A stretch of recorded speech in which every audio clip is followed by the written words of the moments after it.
Hello and welcome to another Analysis Behind the News, where we provide the perspective that you can use to help save American liberty and independence. President Ronald Reagan once said, "We must reject the idea that every time a law is broken, society is guilty rather than the lawbreaker. It is time to restore the American precept that each individual is accountable for his actions." You know, that sounds like great advice that should be followed after last week's horrific killing spree in Las Vegas. Yet, what did we hear from the GOP? Speaker of the House Paul Ryan told MSNBC that clearly that's something we need to look into regarding legislation to regulate or ban bump stocks.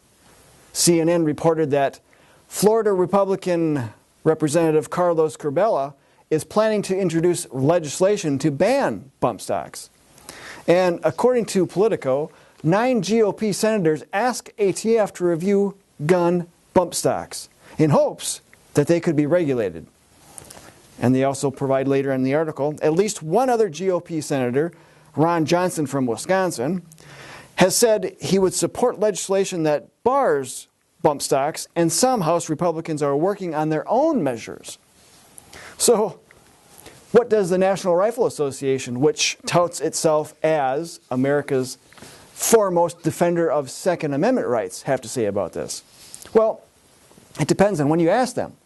Last Thursday, they issued a statement that read, "The NRA believes that devices designed to allow semi-automatic rifles to function like fully automatic rifles should be subject to additional regulations." Then on Sunday, NRA Executive Director Chris Cox says bans haven't ever worked, but they seem to have no problems in having the ATF regulate firearms. Why would they ask otherwise? And then they closed their Thursday statement with urging Congress to get national concealed carry reciprocity passed. So they have gone from being okay with regulating firearms to being okay with government registering gun owners. Doesn't the Second Amendment sum all this up by stating that the right of the people to keep and bear arms shall not be infringed? We looked up instances of the NRA mentions in our archive and found that in November 1975, Harold W. Glasson, noted trial attorney and past president of the NRA, made the following remark on the Second Amendment. He said, "The Second Amendment does not create the right of the people to keep and bear arms, but it prevents the Congress from infringing such a right, thereby recognizing that such a right exists." That's how it needs to be looked at. But that seems to be a far cry from where the NRA currently stands. If you're an NRA member, perhaps you should remind them of how the Second Amendment reads. We also found a relevant quote from our May 1974 JBS Bulletin, which perfectly describes today's situation. It reads, "All too often, we find even knowledgeable conservatives capitulating to the completely wrong assumption that somehow this is not as unqualified as all other acknowledged rights of man," talking about the Second Amendment now, "and therefore justifiably may be restricted by government. Behind such thinking is the logic that if the right to keep and bear arms were unlimited, it would be abused by dangerous elements," which is quite true. But it has nothing to do with permitting government, a potentially dangerous element itself, to predetermine who is worthy of the right and who is not. For in that context, it would become merely a flexible privilege to be withheld from by as many persons as government chooses, for whatever reason it pleases. Furthermore, if the right of personal defense generally were to be denied, then the same inferior exercise of uncertain privilege would in effect be substituted for all popular rights. So even if conservatives can be persuaded to capitulate to wrong assumptions, especially during times of crisis and great pressure, it appears we cannot even trust them to protect the very principles of the Constitution. And late last week, the New American magazine put this into some perspective with an article headlined, "Las Vegas Reaction Shows Risk of Con to Second Amendment." They start off, "The reaction to the Las Vegas shooting demonstrates the dangers of an Article 5 Constitutional Convention to the Second Amendment's protection of our right to keep and bear arms. With even many members of Congress who have been public champions of the Second Amendment wavering, we must ask, if you are a supporter of the right to keep and bear arms, would you want to see an Article 5 Constitutional Convention in session during this highly charged moment?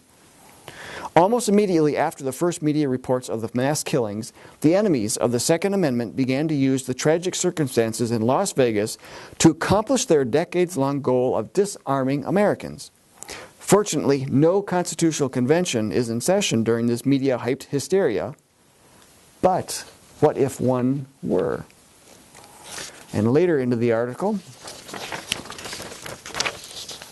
Dudley Brown, the president of the National Association for Gun Rights, said anti-gun billionaire playboy Michael Bloomberg is salivating at the opportunity to use an open-ended Article 5 con to strip law-abiding citizens of their Second Amendment rights.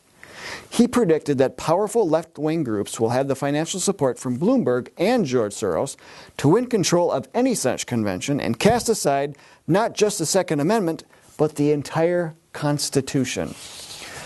We should all know the dangers of disarming citizens. But just to refresh your memory, NBC News posted an article March 1st, 2014 with the title, 33 Dead, 130 Injured in China Knife-Wielding Spree. A group of men armed with knives attacked people at a train station. China has very strict gun control. As a matter of fact, private citizens aren't allowed to own guns, so many were killed and injured. And a more recent example was highlighted for us by the Foundation for Economic Freedom. And they start off, those who claim to see no necessity or benefits of individual gun ownership need only look to the rolling hills of Catalonia, where a live social experiment is currently unfolding. Just hours before an alleged lone gunman opened fire from the Mandalay Bay casino, the citizens of a small region surrounding Barcelona, Spain, cast a vote for their regional independence. Catalonia's citizens have a unique language, culture, and history, and consider Spain a neighboring power, not their rightful rulers. So, as America's Continental Congress heroically did, and as Texas and Californians occasionally threaten to do, Catalonia wished to declare independence and secede. Polling stations in Catalonia were attacked by heavily armed agents of the state with riot gear and pointed rifles. Spanish National Police fired rubber bullets and unleashed tear gas canisters on voters, broke down polling center doors, disrupted the vote, and destroyed enough ballots to throw results into serious doubt. Exceedingly few of those would-be patriots were armed. In Spain, firearm ownership is not a protected individual right. Civilian firearms licenses are restricted to cases of extreme necessity, if the government finds genuine reason. Background checks, medical exams, and license restrictions further restrict access. Licenses are granted individually by caliber and model, with automatic weapons strictly forbidden to civilians. Police can demand a citizen produce a firearm at any time for inspection or confiscation. Spain has enacted, it would seem, the kind of common sense restrictions American gun control advocates crave. So, in this short amount of time, we have demonstrated to you the inherent dangers of compromising on principle. Even those stalwarts who are supposed to be protecting these constitutional principles are among the first to capitulate. Would it be much of a stretch to suggest to you that this is an excellent example of why we must jealously guard our liberties? To do so, we ask you to take action.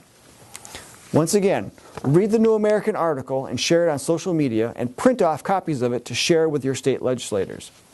Then, organize teams of 2 to visit state legislators and ask them to read the article along with watching our dual feature DVD, which includes Nullification versus Constitutional Convention and a crash course on a Constitutional Convention.